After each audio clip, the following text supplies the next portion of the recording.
Please welcome the Prime. Veuillez accueillir le Premier ministre du Canada, le très honorable Justin Trudeau, et le président de l'Ukraine, son Excellence Volodymyr Zelensky. Le ministre du Canada, le très honorable Justin Trudeau, et le président de l'Ukraine, son Excellence Volodymyr Zelensky.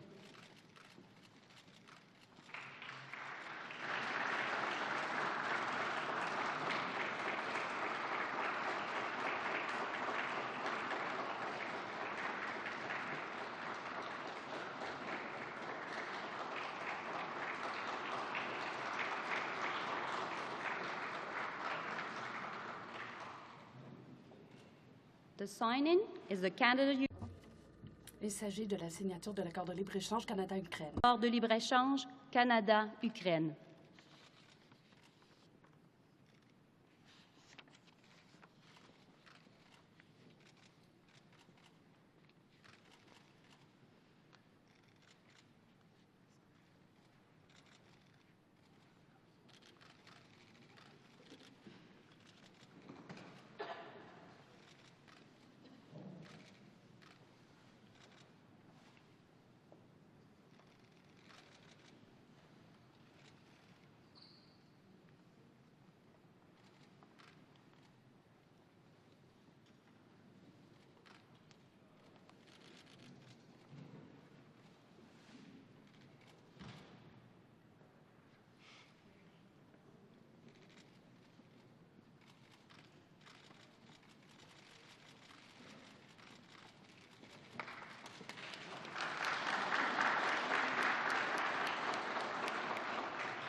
I now invite. J'invite maintenant M.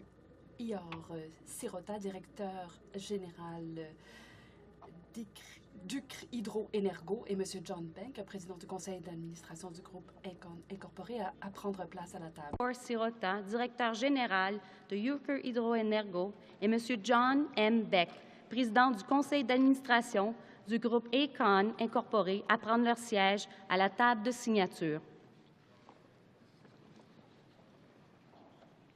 Monsieur Ihor Sirota et M. John M. Beck vont maintenant signer le protocole de collaboration entre la Private Joint Stock Company, UQR Hydro-Énergo et Aecon Construction Global Services Incorporated sur la collaboration pour la construction d'une centrale hydroélectrique en Ukraine. Monsieur Ihor Sirota et Monsieur John M. Beck signeront maintenant le protocole de collaboration entre la Private Joint Stock Company, UQR Hydro-Énergo and Aecon Construction Global Services Incorporated sur la collaboration pour la construction d'une centrale hydroélectrique en Ukraine.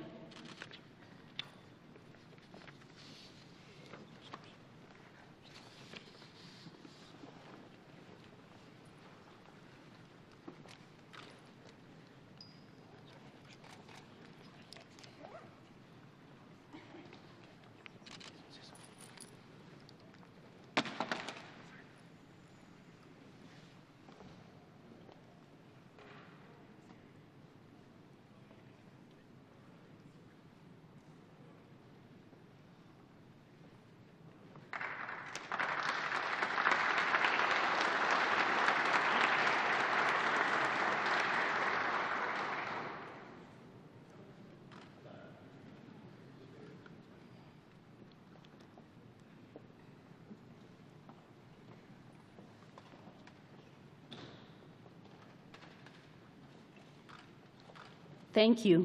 Merci. La cérémonie de signature officielle est maintenant terminée. Ceci conclut la cérémonie de signatures officielles.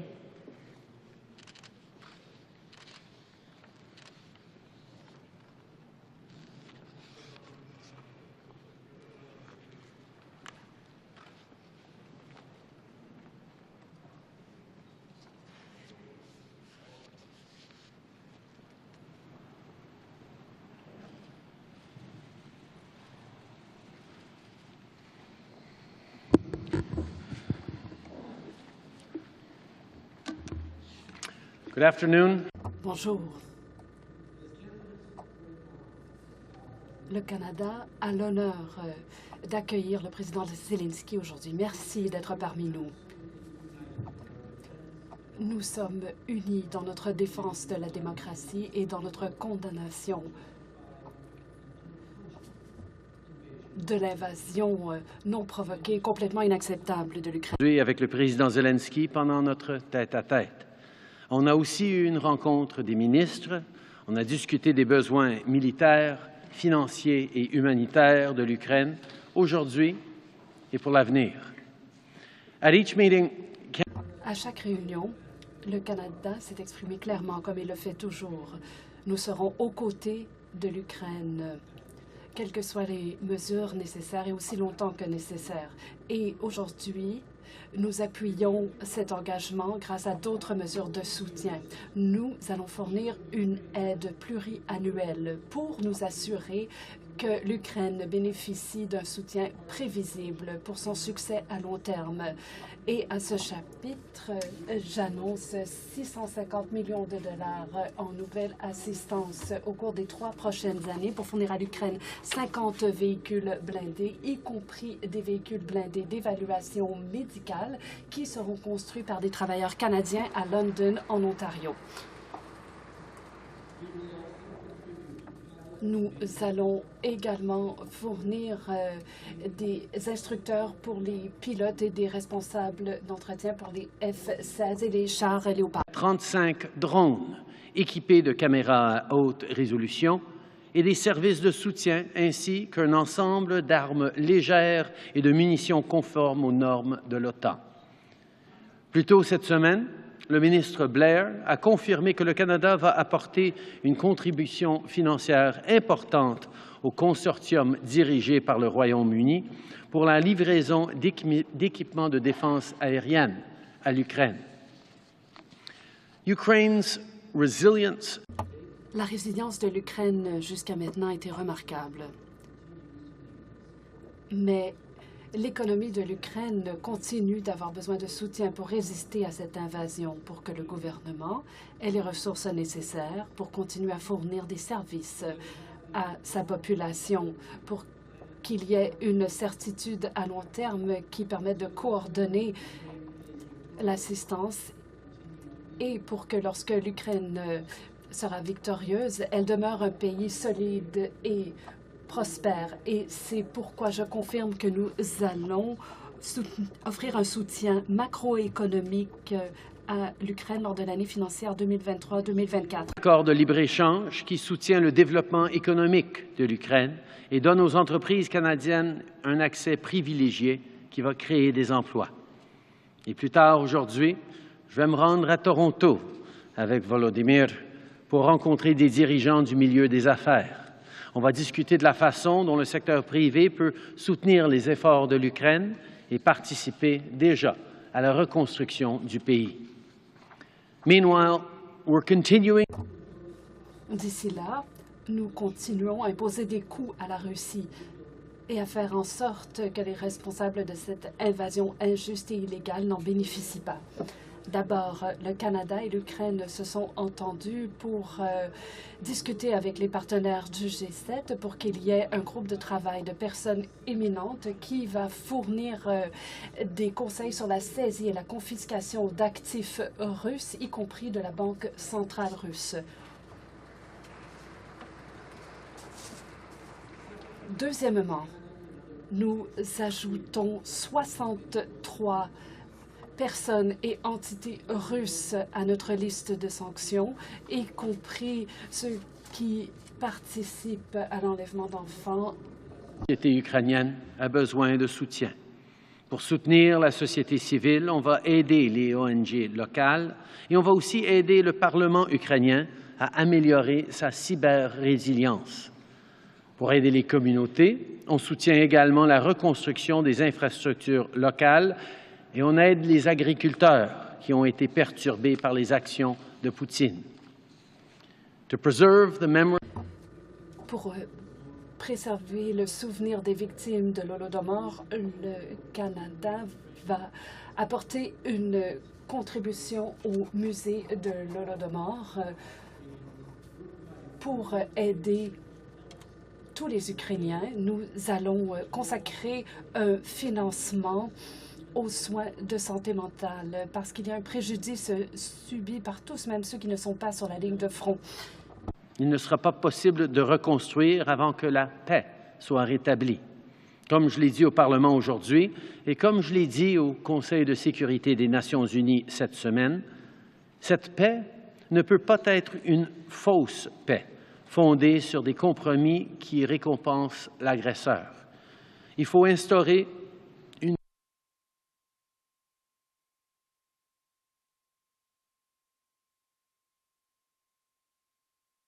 l'intégrité territoriale de l'Ukraine. It was powerful to hear President Zelensky. Il a été très inspirant d'entendre le président Zelensky prendre la parole devant le Parlement. Et ce soir, il s'adressera directement aux Canadiens, y compris des Canadiens d'origine ukrainienne à Toronto. 1,4 million de Canadiens ont des origines ukrainiennes. Et cette guerre a créé un lien entre tous les Canadiens et l'Ukraine. Il y a eu énormément de soutien qui a été apporté de toutes les couches de la société, de la diaspora, de divers paliers de gouvernement, de divers organismes caritatifs et de toute la population canadienne. Parce que votre lutte est notre lutte. Ces nouvelles annonces se fondent sur près de 9 milliards de dollars pour lutter depuis que cet assaut généralisé a commencé. Avec l'opération unifiée, nous avons entraîné des dizaines de milliers de pilotes ukrainiens et 2700 individus ont été sanctionnés depuis l'occupation illégale de la Crimée en 2014. Le soutien du Canada envers l'Ukraine est sans équivoque. Volodymyr, je dois vous dire que votre force, votre courage et votre leadership ainsi que votre compassion et la façon, vous avez non seulement inspiré les Ukrainiens, mais aussi des gens de partout dans le monde. Ils voient ce qu'ils peuvent faire concrètement pour défendre ce qui est juste pour nos valeurs. Et tout cela est une inspiration pour nous tous. Donc, merci mon ami. Nous continuerons d'être solidaires et être à vos côtés. Merci.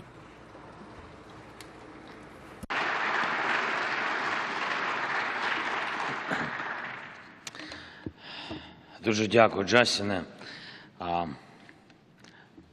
Друже, пане... Mon cher ami, Premier ministre, chers invités, membres du gouvernement, Canadiennes et Canadiens, chers journalistes, aujourd'hui, avec la première dame de l'Ukraine, nous sommes arrivés au Canada pour pouvoir remercier personnellement le Canada pour le soutien offert aux Ukrainiens durant la guerre, mais aussi durant d'autres temps.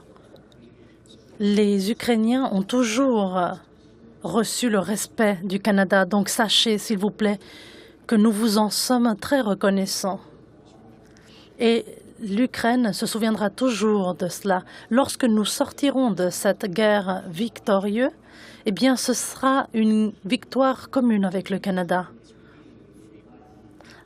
Dans un monde libre, qui est libre parce qu'il y a des nations qui protègent la liberté. Ce fut un honneur pour moi de prendre parole devant le Parlement du Canada. C'est la deuxième fois que je fais une déclaration, mais aujourd'hui, c'était face à face, en personne, et nous sommes reconnaissants que tous les parlementaires nous aient soutenus. Nous avons également eu une réunion avec la gouverneure générale du Canada qui a été fructueuse, des négociations avec Monsieur le Premier ministre et son équipe solide. Ils se sont toujours montrés solidaires dans les coopérations, dans les ententes pour lutter contre cette agression généralisée. L'aide canadienne a toujours été efficace. Cela nous a permis de pouvoir reconstruire des maisons, acheter des véhicules blindés, des armes. Le Canada a formé des soldats ukrainiens par le biais de l'opération unifiée. Cela nous a permis aussi de procéder au déminage. C'est très important parce que un tiers du territoire ukrainien est contaminé avec des mines qui n'ont pas explosé. Et c'est un travail important qui devra être déployé pour nettoyer ces terrains. Je sais qu'avec le soutien des Canadiens, nous pourrons le faire. Et je suis heureux que le Canada se joigne à ce programme d'entraînement des pilotes. Nous allons parler des détails concernant la défense aérienne. Je suis aussi reconnaissant de l'approvisionnement en missiles supplémentaires pour la défense. C'est une décision opportune puisqu'il y a des missiles et des drones qui visent la population civile en Ukraine. Nous avons reçu un nouvel ensemble de soutien pour la défense, des véhicules d'évacuation médicale dont nous avons énormément besoin pour nos héros blessés. Nous avons besoin de cette coopération dans l'industrie militaire et nous nous attendons à la participation des entreprises ukrainiennes dans la production. Nous avons renforcé nos opérations économiques.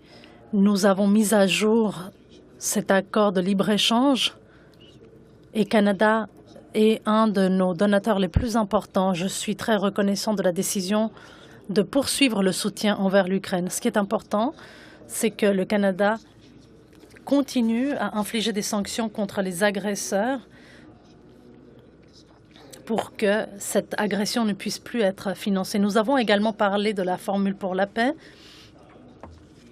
Il s'agit de la reddition de comptes pour l'hommage infligé par la Russie. Et je suis reconnaissant que le Canada soutienne notre travail concernant l'organisation du sommet pour la paix, le sommet mondial pour la paix, et également du soutien du Canada jusqu'à ce que l'Ukraine puisse se joindre à l'OTAN. Une autre très importante est que la communauté ukrainienne au Canada mérite ma reconnaissance. La culture ukrainienne au Canada a toujours été au même niveau que d'autres cultures et d'autres langues minoritaires.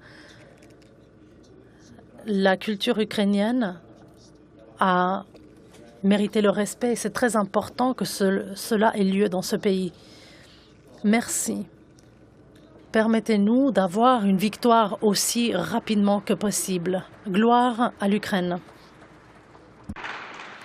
Monsieur le ministre, Président, ministre, nous allons prendre 2 questions des médias canadiens et 2 questions des médias ukrainiens. Dmytro Anopchenko. Mr. Prime Minister.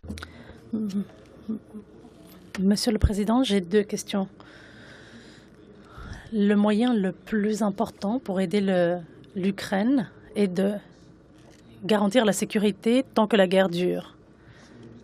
Monsieur Trudeau, est-ce que vous savez quelles sont les garanties de sécurité que le Canada pourra fournir à l'Ukraine? Et pour le plan visant la paix, cette formule pour la paix,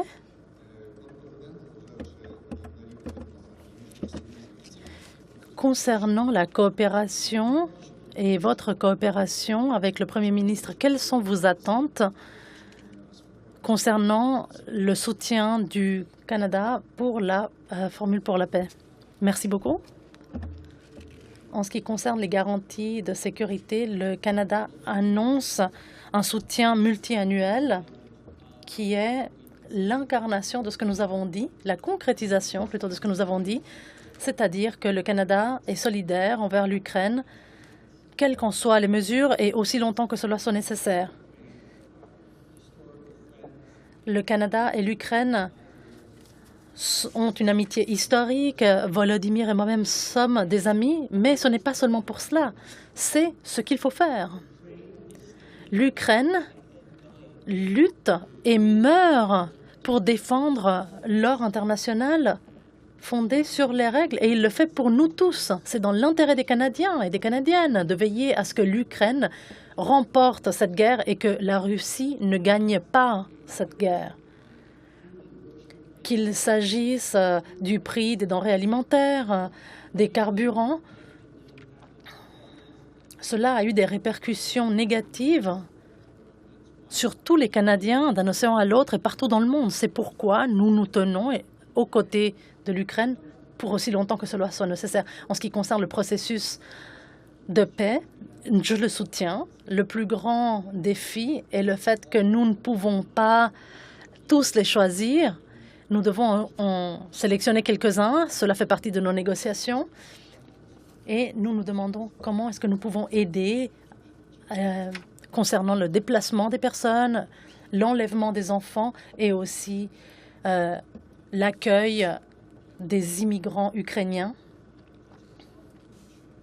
Et ce ne sont que des exemples. Nous pouvons faire preuve de leadership dans ce domaine.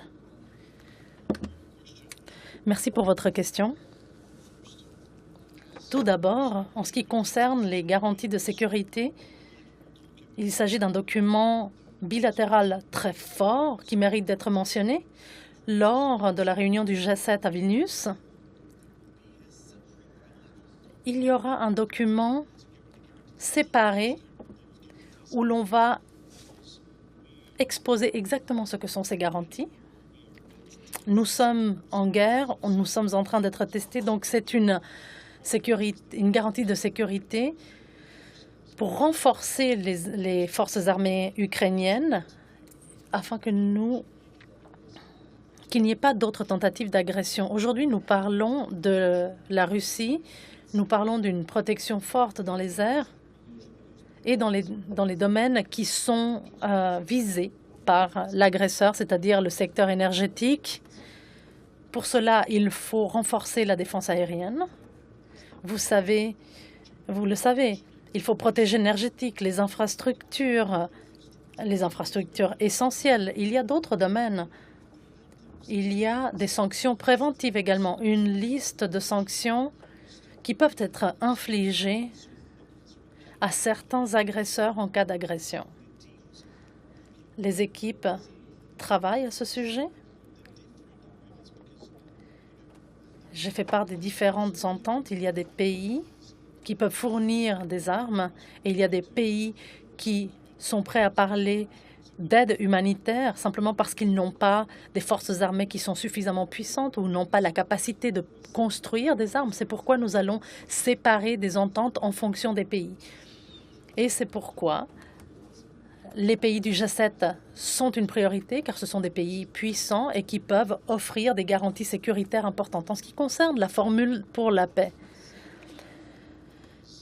notre travail le plus important est de veiller à ce que toutes les négociations pacifiques restent concentrées et que ce soit clair que nous sommes les victimes, nous sommes aux prises d'une attaque et que la Russie est l'agresseur.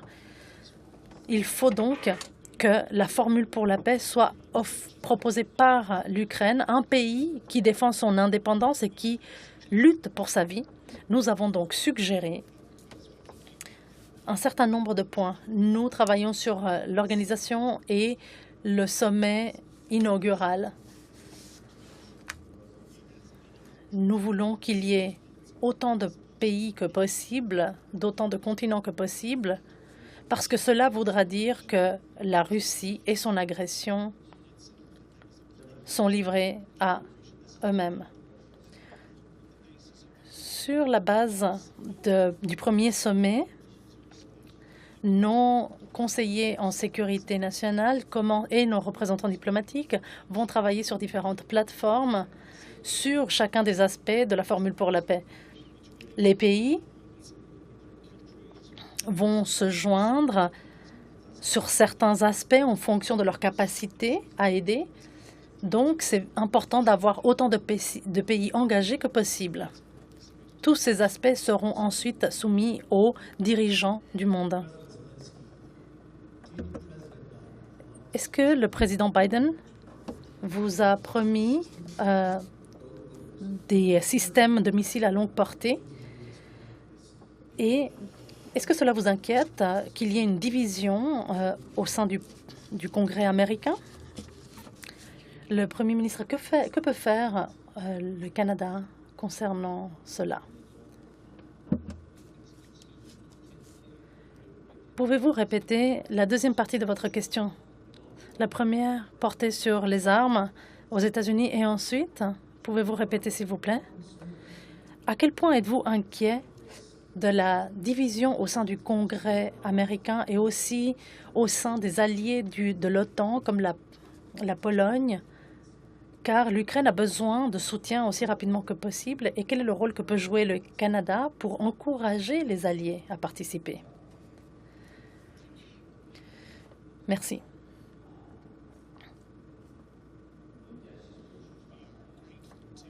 Nous sommes reconnaissants envers les États-Unis. Et avec tout le respect que je dois à nos alliés, les États-Unis ont offert l'aide la plus importante et l'aide dont les soldats au front ont besoin. Nous parlons de tous différents types d'armes, que ce soit des armes à longue portée, de l'artillerie avec un calibre de 150 mm, la défense aérienne. Nous avons eu une conversation exhaustive avec les États-Unis et on est à un niveau différent, au niveau des conseillers de la sécurité nationale, mais il s'agit d'une relation bilatérale séparée. Et je crois que la plupart des discussions qui ont lieu hier avec le président Biden vont permettre d'atteindre ces ententes. C'est une question de temps, bien sûr. Tout ne dépend pas de l'Ukraine. Il y a différents processus qui sont en jeu.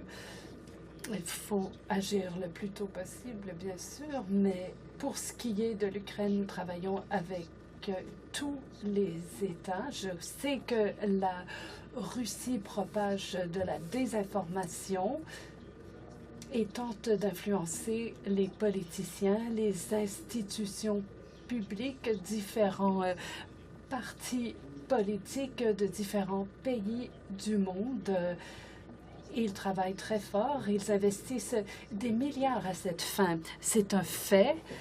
Et le but est de diviser les États-Unis, de diviser le monde entier. Ils ont une influence importante. Ils continuent d'influencer le continent africain.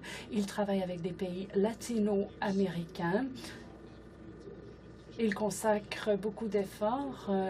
Ils dépensent des fonds importants et c'est difficile de s'y attaquer. C'est pourquoi la guerre est longue. Et notre tâche à nous, l'Ukraine, et c'est pourquoi je m'adresse à vous, les Canadiens, et aux journalistes. Vous êtes les armes, vous pouvez unifier la société. Et aujourd'hui, j'en ai discuté avec Justin. Je souhaite que le Premier ministre nous aide à ce chapitre et je suis confiant qu'il peut le faire parce que le Canada a des relations solides avec de nombreux pays du monde, d'où nous ne pouvons pas permettre à la Russie de semer la division. Parce que s'il y a une division, l'unité sera brisée, une unité très forte que nous avons pu acquérir depuis le début de la guerre. Comme vous le savez, le Canada a joué un rôle très actif lorsqu'il s'est agi de soutenir l'Ukraine, qu'il s'agisse de soutien militaire, financier. Nous avons également été très actifs sur la scène internationale. Le Canada est l'un des pays les plus interconnectés du monde. avec les membres du G7, du G20, du Commonwealth, de l'Organisation des États américains, la francophonie, l'APEC. Il y a donc de nombreuses tribunes où nous nous sommes prononcés sans équivoque pour affirmer que nous sommes aux côtés de l'Ukraine et nous avons encouragé d'autres à se tenir à nos côtés. Mais il ne s'agit pas simplement d'une guerre qui fait rage en Europe de l'Est et qui n'a pas d'importance pour le reste du monde. Il s'agit d'un contexte qui est important pour l'ensemble du monde à cause des prix des denrées alimentaires, des prix de l'énergie, de l'instabilité que crée la Russie à cause de son invasion illégale. Il y a également les questions de souveraineté, d'intégrité territoriale, de la primauté du droit qui importe pour tous les pays du monde. Le Canada a joué un rôle très actif aux côtés de l'Ukraine. Et Volodymyr a pris la parole à diverses réunions, divers sommets pour défendre la primauté du droit, pour parler au nom de l'Ukraine. Il y a eu aussi d'autres sommets, comme le G20, où Volodymyr n'a pas pu prendre la parole, mais nous travaillons pour rassembler des partenaires parce que nous voulons nous opposer à ceux qui minent la primauté du droit. Et la Russie propage agressivement de la désinformation dans nos démocraties et il faut la contrer grâce à des faits, grâce à des valeurs et grâce à une force et une solidarité qui nous permettront de gagner. À un niveau bilatéral, on est là avec de l'aide militaire, avec de l'aide humanitaire, avec de l'aide financière. Mais on est aussi là, sur l'échiquier mondial, à défendre sans équivoque non seulement la souveraineté de l'Ukraine, mais les principes de souveraineté et d'intégrité territoriale qui sont essentiels au bon fonctionnement de tous nos pays. Nous avons et nous allons continuer d'être là pour souligner à quel point c'est un conflit qui nous impacte tous et sur lequel nous devons tous nous ranger du côté de la Charte des Nations unies, de la loi et de l'ordre et de la stabilité et la prospérité que le monde ait connue depuis 75 ans, qui a été rompue par la Russie et ses actions illégales. Le Canada va continuer d'être là pour l'Ukraine et pour la règle de droit. Thank you. Next question, Maxime. Merci. Question suivante. Monsieur le Premier ministre, Monsieur le Président, ma question s'adresse à tous les deux. Pour le Premier ministre, avez-vous des préoccupations quant à un rapport publié par le département du Trésor américain qui classe le Canada au 8e rang en ce qui concerne les sanctions contre les Russes? Comment le régime de sanctions peut-il être renforcé pour créer de la dissuasion en Russie? Certains des partenaires occidentaux ont dit qu'il fallait qu'il y ait des élections en Ukraine conformément à ce qui est prévu et la Constitution empêche les élections pendant la période martiale. Avez-vous ressenti des pressions, notamment de la part du Canada, pour qu'il y ait des élections? Parmi les pays qui ont pris des mesures rapidement et de façon exhaustive pour sanctionner ceux qui sont responsables de cette guerre illégale, c'est-à-dire Poutine et tous ses complices, ceux qui en ont profité, que ce soit le Bélarus ou autres. Donc, nous avons imposé des sanctions à 2700 personnes et entités et nous allons continuer de le faire.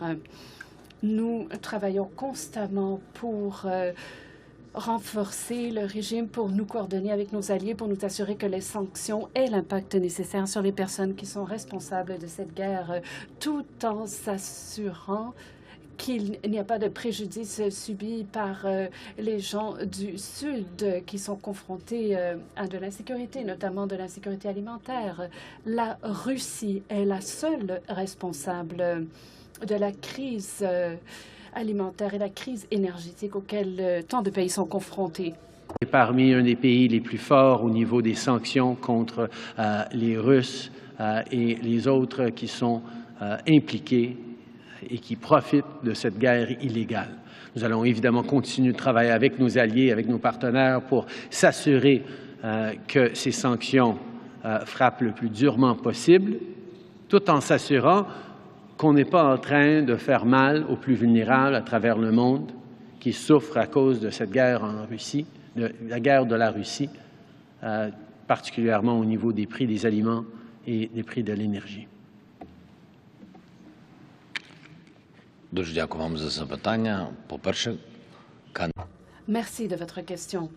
D'abord, le Canada n'exerce pas de pression. Nous avons une relation chaleureuse. On peut soulever la question sans exercer de pression.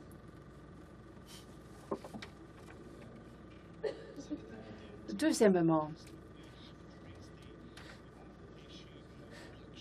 nous n'avons pas soulevé la question dans le contexte des discussions avec le Premier ministre, car ça ne fait pas partie du contexte de la sécurité. Vous avez raison de dire que la législation empêche les élections lors de la période martiale, mais il y a aussi la complexité de la tenue d'élections. D'abord, il faut que les élections aient lieu de façon transparente et donc il faut des observateurs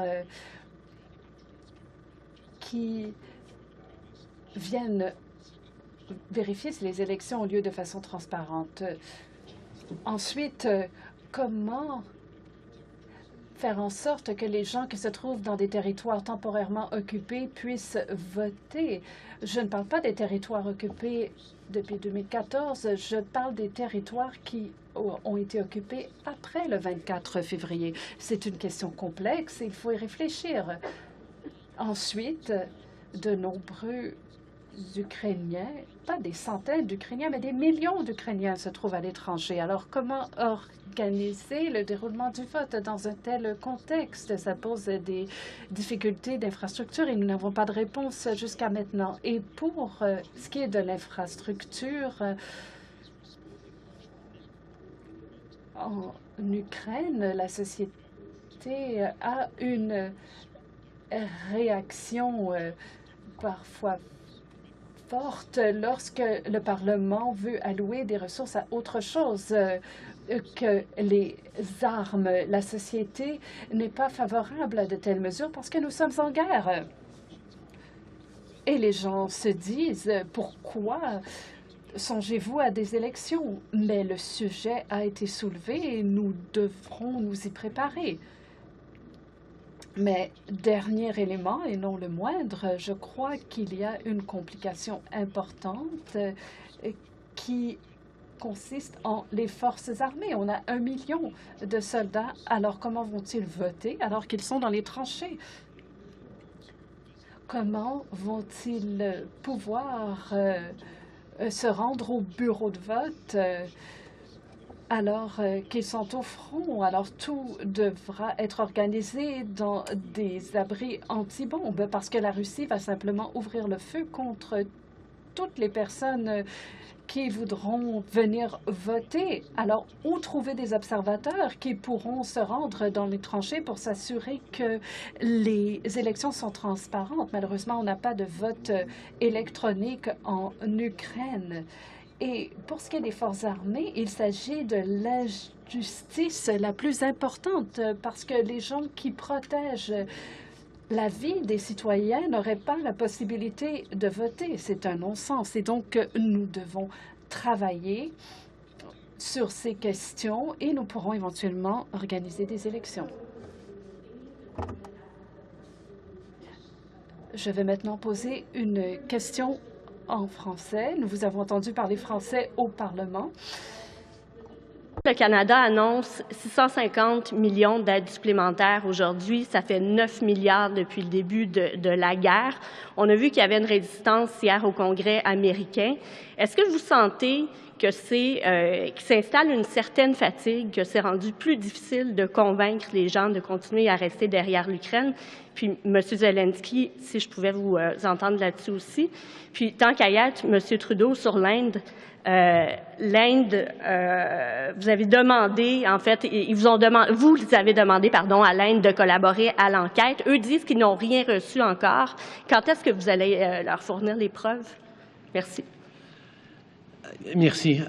Tout d'abord, nous comprenons tous qu'on est dans des moments économiquement difficiles. Les Canadiens...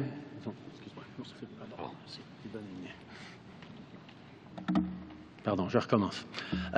Nous savons tous qu'on vit dans des moments économiquement difficiles un peu partout à travers le monde.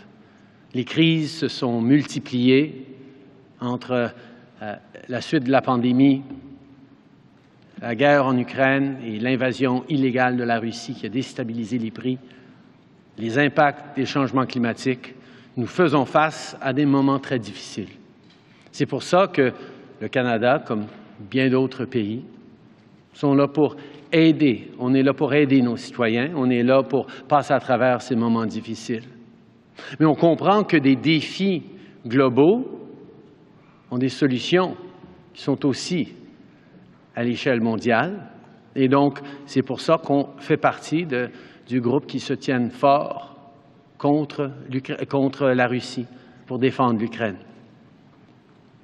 On sait que la déstabilisation de l'ordre mondial qui arriverait si la Russie réussit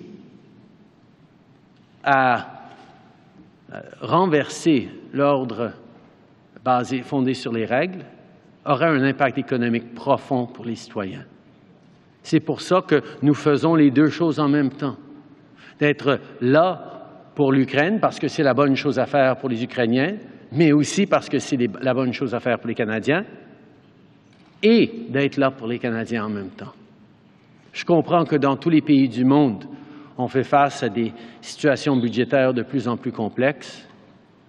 C'est pour ça, d'ailleurs, que nous sommes en train de regarder des façons d'aider directement l'Ukraine avec l'argent de la Russie.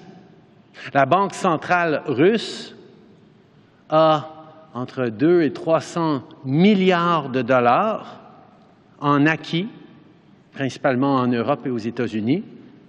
Et aujourd'hui, on a annoncé un groupe de travail qui va regarder comment on peut faire pour mettre cet argent-là au travail pour aider les Ukrainiens qui souffrent à cause de la Russie.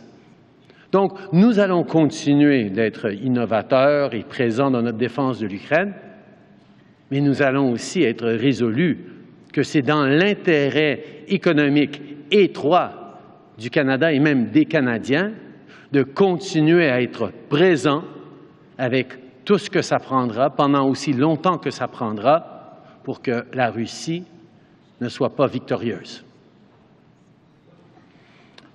Okay. We know this is a difficult time right now for... Nous savons que c'est un moment très difficile pour les Canadiens, pour tous dans le monde.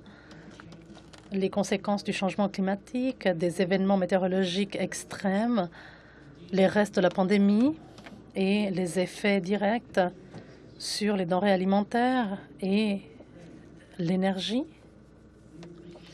Cela veut dire que les gens traversent un passage difficile. C'est pourquoi nous soutenons nos citoyens, mais c'est aussi pourquoi nous reconnaissons qu'il s'agit de problèmes mondiaux qui nécessitent des solutions mondiales. Et nous serons toujours là pour nous assurer que la Russie n'en sort pas victorieuse. Parce qu'une victoire de la Russie ne serait pas une victoire sur l'Ukraine, mais sur l'ordre international fondé sur les règles qui créerait un précédent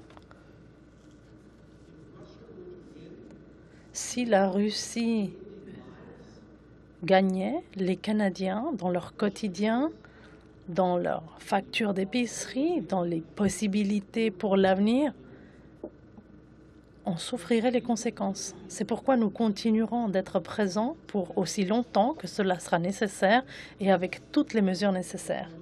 C'est pourquoi nous observons de façon prudente la façon dont nous pouvons veiller à ce que la Russie elle-même paye pour le mal qu'elle cause en Ukraine. Nous avons mis en place un groupe de travail qui essaiera de voir si la Banque centrale russe, dont les actifs s'élèvent à 200 à 300 milliards de dollars en Europe et aux États-Unis principalement, peuvent être utilisés pour soutenir l'Ukraine dans cette lutte et permettre la restauration de la prospérité, de la paix de l'Ukraine sur le long terme. Merci pour la question. Je crois que le Premier ministre a répondu en détail à votre question. Je ne pense pas que je puisse compléter sa réponse, mais je peux parcourir certains des aspects brièvement. J'estime qu'il n'y a pas de médiateur dans cette... Il n'y a pas de point intermédiaire dans cette guerre. On soutient soit l'Ukraine, soit la Russie. Si vous ne soutenez pas l'Ukraine, vous renforcez la Russie. Et avec une Russie puissante, à quoi peut-on s'attendre? Les livres d'histoire, les témoins nous ont donné toutes les réponses nécessaires. Si quelqu'un veut prendre un risque, eh bien, cela ne fera qu'affaiblir le soutien envers l'Ukraine. Mais si vous voulez que je sois vraiment franc, dans les domaines de la liberté, des droits de la personne, de la justice, il faut se battre pour cela. L'argent, oui, bien sûr. Nous sommes reconnaissants des personnes qui nous aident avec l'arme, avec les armes, avec l'argent, et nous devons poursuivre ce soutien. Mais l'aspect le plus important est le prix que l'Ukraine a payé, c'est-à-dire que nous payons avec la vie de nos citoyens, et nous vous sommes reconnaissants de vos efforts. Je veux simplement dire qu'on a partagé ces allégations crédibles avec l'Inde depuis des semaines. On est en train de travailler avec nos partenaires et ce qu'on demande, c'est que l'Inde s'engage de façon constructive avec le Canada pour établir les faits sur cette situation. On est là pour travailler avec eux et on l'est depuis bien des semaines maintenant. In regards to India, en ce qui concerne l'Inde, le Canada a partagé les allégations crédibles dont j'ai parlé lundi. Nous l'avons fait avec l'Inde il y a quelques semaines déjà. Nous travaillons avec eux de façon constructive et nous espérons que l'Inde va pouvoir participer pour venir à bout de cette question importante. Conférence de presse d'aujourd'hui. This is what concludes today's press conference. Ceci conclut la conférence de presse d'aujourd'hui. Merci.